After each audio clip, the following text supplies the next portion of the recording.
What's up, everybody? Welcome to another episode of China Update, where I try and help you guys keep on top of the macro developments coming out of the world's #2 economy. My name is Tony. For those of you watching for the first time, I work in China in an executive role, and a big part of my job is to follow those macro developments.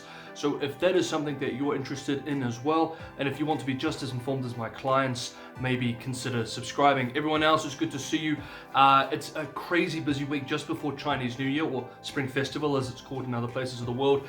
So it has basically been morning to night work days and double overtime over the weekend. I've got one more day to work tomorrow, and then there's going to be about a week and a half off. Now, there's a possibility that next week there'll be no episode or a very short episode, because basically the country has closed down. So unless there is a huge emergency, and this time last year there was a huge emergency actually, and we did do an extra show, like I said, there'll probably be no show or a very short show. With all that said, let's just jump in. Thank you very much for your support, guys. Here are my Patreon supporters. You guys are awesome to be supporting a small YouTube channel. Thank you so much. For everyone else, it's a massive help if you smash the like button if you enjoy the content. Now, with all that said, let's just jump into this week's China Update. On Wednesday, Politburo member and director of the Central Foreign Affairs Commission, making him the PRC's top foreign affairs official, Yang Jiechi, gave a speech on US-China relations. This is one of several that he has made on this topic over the last 18 months. This is also hot off the heels of similar speeches made last week by Vice Foreign Minister Le Yucheng and PRC Ambassador to the US, Cui Tiankai.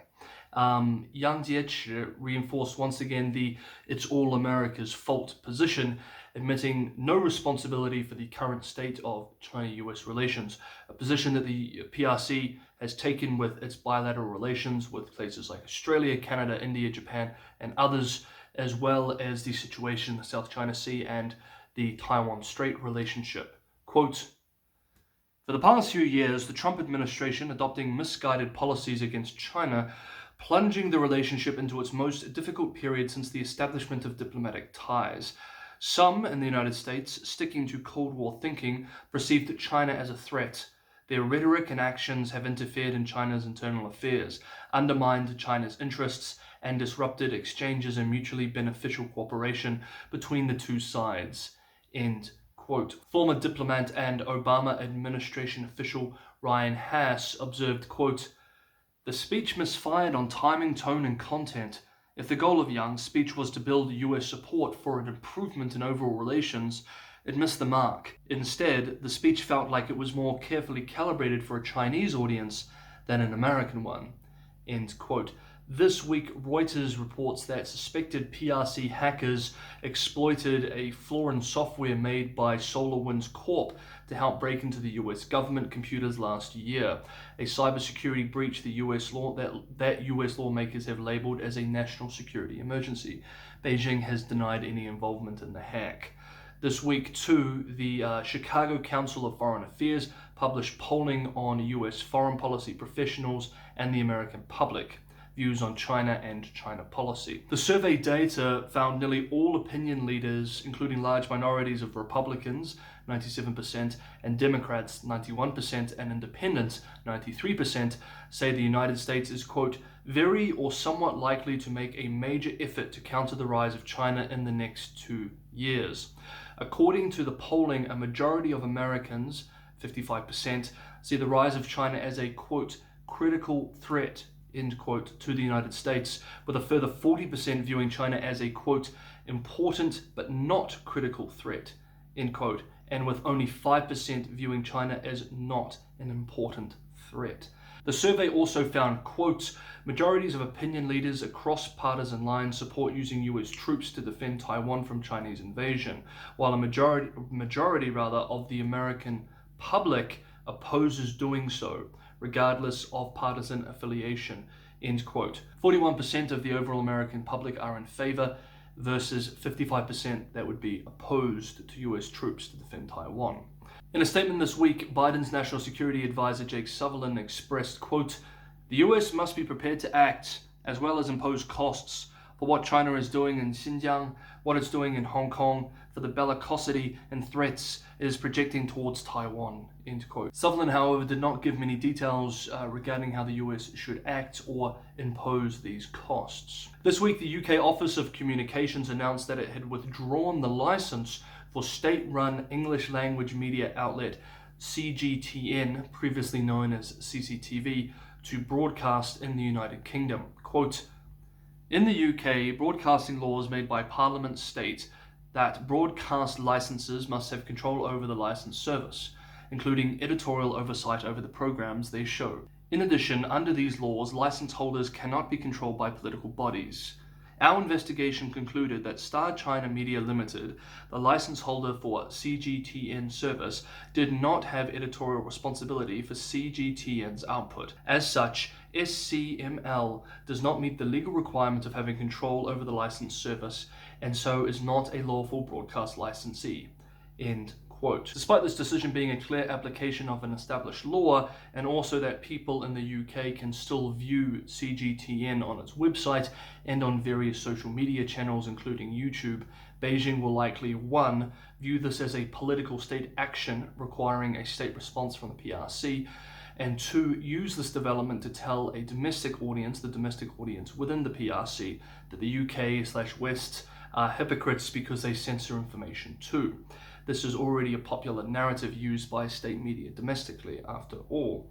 Now, the Sino-British relationship is already on shaky ground. In the last 12 months of PRC-Australian interactions have shown the world that Beijing is much more confident in making examples out of middle powers, and the scope of what it considers to be punishable behavior or speech has greatly increased.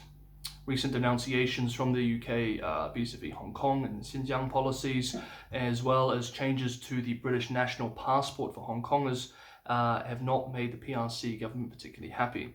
Also, recent reporting from the BBC on Xinjiang and the breakout in Wuhan over a year ago seemed to have enraged many in the state media and foreign ministry establishment, with days of angry reporting and statements attacking the BBC in English and in Mandarin.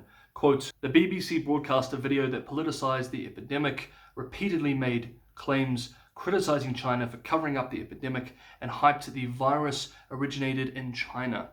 The foreign ministry official also urged the BBC Beijing office to take the Chinese position seriously and take effective measures to eliminate the serious impact of its false reporting and apologize to China. End quote. State media has had dozens of English language articles in recent weeks discussing the Five Eyes Alliance, which the authors has viewed as a hostile anti-China bloc, and how the UK and New Zealand have been quote-unquote behaving themselves. However, these recent developments in the UK may tip the scale enough so that Beijing begins giving London the Australia treatment, as it were. In response to losing its license, CGTN expressed, quote, in early 2020, manipulated by extreme right-wing organizations and anti-China forces, Ofcom launched an investigation into CGTN's broadcasting license in the UK. Went on to say, quote, we believe that the continued broadcasting of CGTN's television news service to a British audience is in the public interest of the United Kingdom, end quote.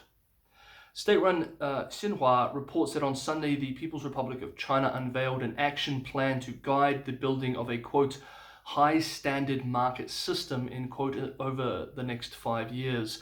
The plan proposes more than 51 specific measures covering 5 aspects, including the basic institutions of the market, effective allocation of production factors in the market environment and quality, high-level opening up, and the oversight mechanism of the modern market system, to use the language that the plan used itself.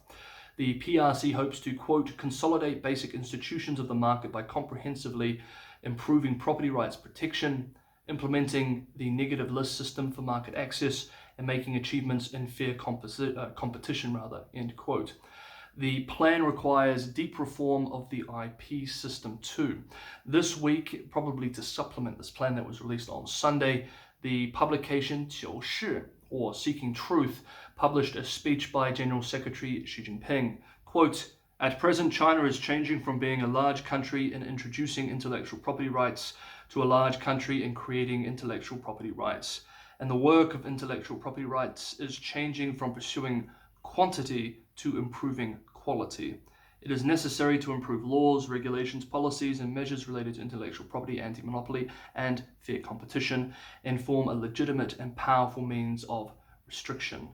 End quote. And while we're on the economy, as of the filming of this, 30 Chinese provinces, municipalities, etc., representing over 95% of China's GDP, have set GDP targets that on a weighted average basis equal 6.8% growth. So it looks like de facto growth targets are back, even if the central government is not expressly setting them. And now for the quote of the week, and there are two quotes that I'm going to give you guys this week actually. I think they speak for themselves, and we'll just dive in. Quote, "The Chinese People's Liberation Army reportedly sent warplanes for exercises near the Taiwan Straits almost every day of the first month of 2021. An analyst said that the Chinese mainland has talked the talk by warning that Taiwan independence means war, and it is also walking the walk by preparing to fight that possible war through exercises. So foreign and Taiwan secessionist forces should not miscalculate." End quote. And the second quote, quote, "I must stress that so far, the Chinese side has published 8 Xinjiang-related white papers, and the government of the Xinjiang Uyghur Autonomous Region has held more than 20 press conferences, showing with detailed figures and examples that people of all ethnic groups in Xinjiang live in peace and contentment, unity and harmony, and that all their legal rights are effectively guaranteed." End quote. The PRC mega conglomerate HNA Hainan Airlines used to be a golden child back in the day. In 2017, the company boasted $150 billion in assets and 500,000 employees around the world. I remember several years ago actually when I was doing my master's degree at Peking University, lots of fellow students in the business school talked of getting jobs at HNA like Harvard kids would talk about Goldman Sachs, I guess.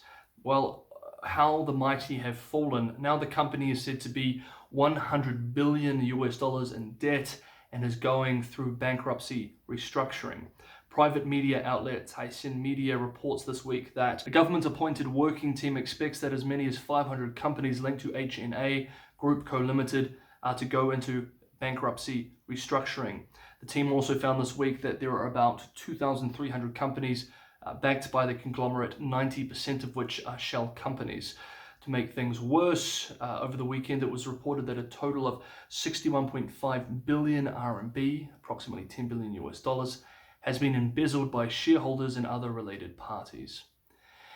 And one last very quick thing on Hong Kong. On Thursday, Hong Kong's Education Bureau released its National Security Education Curriculum Guidelines.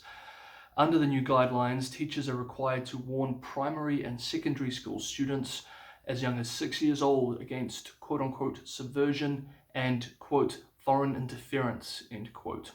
Schools are also required to stop students and teachers from quote participating in political activities, end quote, and make reports to the police when necessary. Okay guys, that's this week's China update. I hope you guys enjoyed it. Happy Chinese New Year or Happy Spring Festival. 新年快乐, 春节快乐 for everyone who does celebrate it. Wherever you are, I hope you're staying safe and staying sane. I'll see you guys next week on China Update.